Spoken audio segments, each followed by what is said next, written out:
త్వరలో రాష్ట్రానికి 750 ఎలక్ట్రిక్ బస్సులు రానున్నాయన్నారు మంత్రి మండిపల్లి రాంప్రసాద్ రెడ్డి.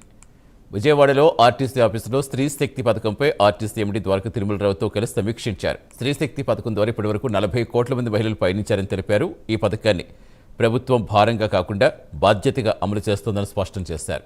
ప్రతి ఒక్కరూ ఏపీ బస్సులో పయనించాలనే ఉద్దేశంతో ఎలక్ట్రిక్ బస్సులు తీసుకొస్తున్నామన్నారు మంత్రి.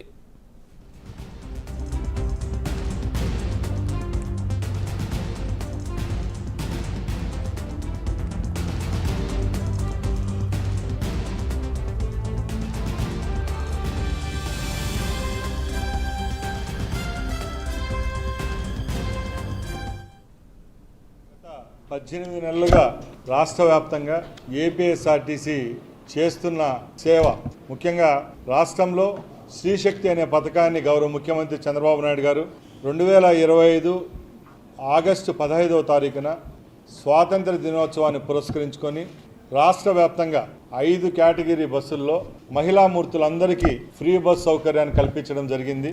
ఈ కార్యక్రమాన్ని ఇంత దిగ్విజయంగా ఆదరించిన రాష్ట్ర మహిళామూర్తులందరికీ ధన్యవాదాలు.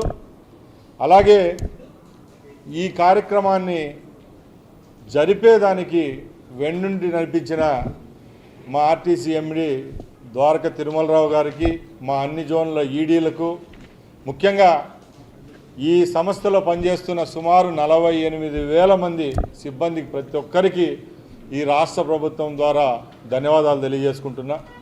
ఎందుకంటే దక్షిణ భారతదేశంలో ఆంధ్ర రాష్ట్రం కంటే ముందే ఈ మహిళామూర్తులకు ఫ్రీ బస్ సౌకర్యం కార్యక్రమాన్ని ఏర్పాటు చేయడం జరిగింది.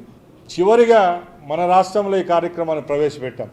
ఎక్కడ చూసినా కూడా ప్రభుత్వంలో ఈ 18 నెలల్లో ఎన్నో సంక్షేమ పథకాలు ఇవ్వడం జరుగుతూ ఉంది. మా ముఖ్యమంత్రి గారికి కానీ, మాకు కానీ, మా ప్రభుత్వానికి కానీ అన్నిటికంటే మెండుగా సంతోషాన్ని ఇచ్చిన పథకం ఏదైనా ఉందంటే స్త్రీశక్తి పథకం. గత 18 నెలలుగా రాష్ట్ర వ్యాప్తంగా ఏపీఎస్ఆర్టీసీ